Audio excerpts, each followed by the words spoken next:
All right. Well, um, welcome back. And the story continues. We're on chapter 2 now. All right. Chapter 2. Stirring in the shadows. Dethar pulled his hood farther over his face to keep the sun away. He loathed the day, so open and bright. Night was much better for business such as his.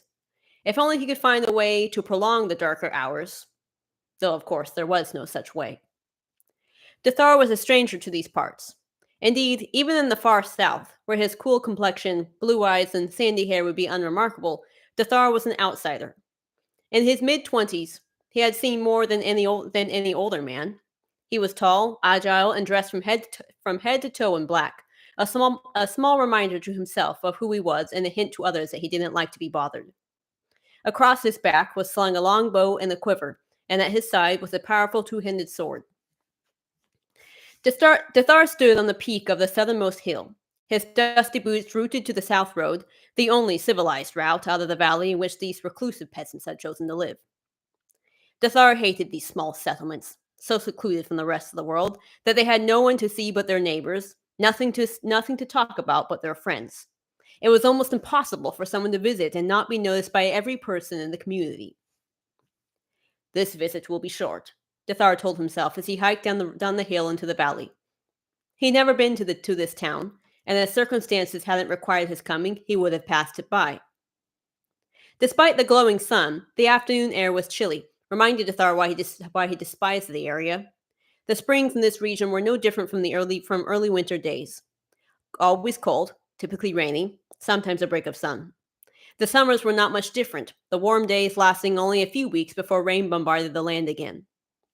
Dethar followed the road to Chestel, passing through, as he went, many fields and thin forests, observing numerous side trails, undoubtedly leading through some farm or other. It seemed a peaceful place, undisturbed by the turmoil created by war and politics that plagued the larger cities. The town was much deeper into the valley than Dethar had counted on, and it wasn't until he had walked a good 5 miles that he finally caught sight of it. It wasn't as pitiful as he had expected. Most of the streets were paved, and the buildings were well constructed. There weren't many people about, and the few who saw him paused for but a moment to stare curiously at him before hurrying on.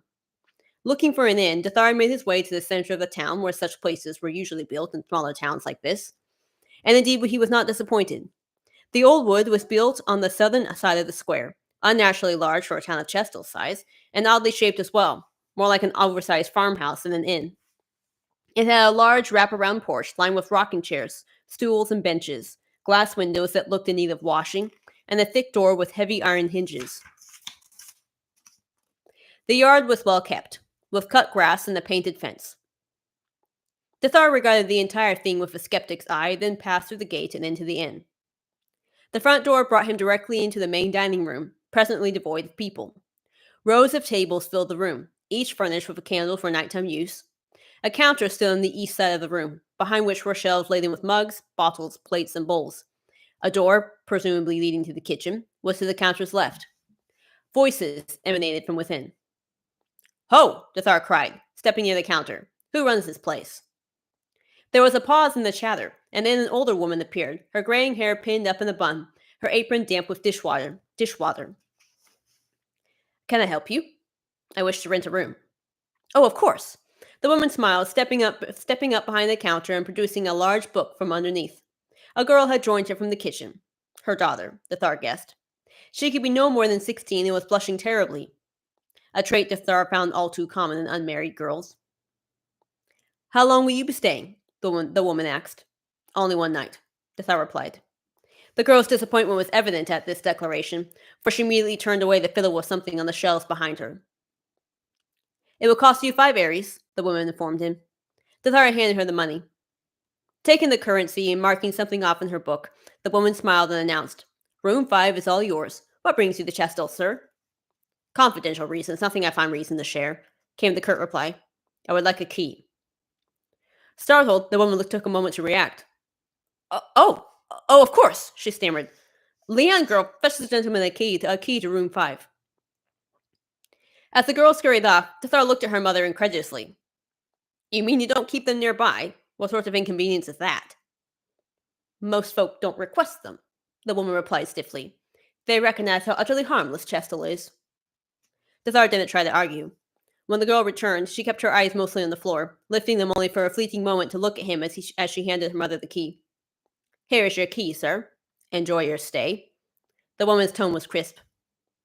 Dethar took the key without comment and headed for the stairs.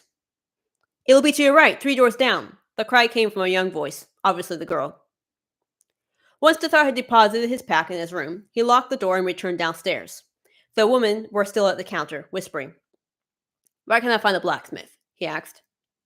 Amlion's shop is right across the square, the woman replied. You can't miss it. But you might not. Dethar went out, ignoring her further cries. His reason for coming here was simple enough. He had been traveling north for nigh on a month and his supplies were dwindling. He needed arrows and cornmeal. Markshire was still a long distance off. To his irritation, however, the blacksmith's yard was empty, and when he pounded on the door, no one answered. He pressed down the handle. Locked. Harmless town, is it? A few shops down was a sign reading Miller Dorkin's grain depot. Dethar was halfway up the porch steps when he saw a notice nailed to the door. Closed. He frowned. It wasn't harvest time. Ho there! Dethar stuck his head into the inn again. Where's everyone gone in this town? He could hear some bustling in the kitchen, but no one answered him. Dethar spun, glowering at the empty streets. Heat rushed obediently to his hands. Blinking, he realized the world was spinning. The fire in his hands cooled. He had not realized how weary he was. Fatigue often surprised him. Shutting the door, he climbed the stairs and collapsed onto his bed, the first bed he had lain on in weeks. So the villagers were enjoying a holiday of some kind. No matter. Dethar would rest and try the stores tomorrow. And that's chapter 2. Thanks for tuning in. Once again, if you would like to read along, the links are all down below. And I hope you tune in again next week.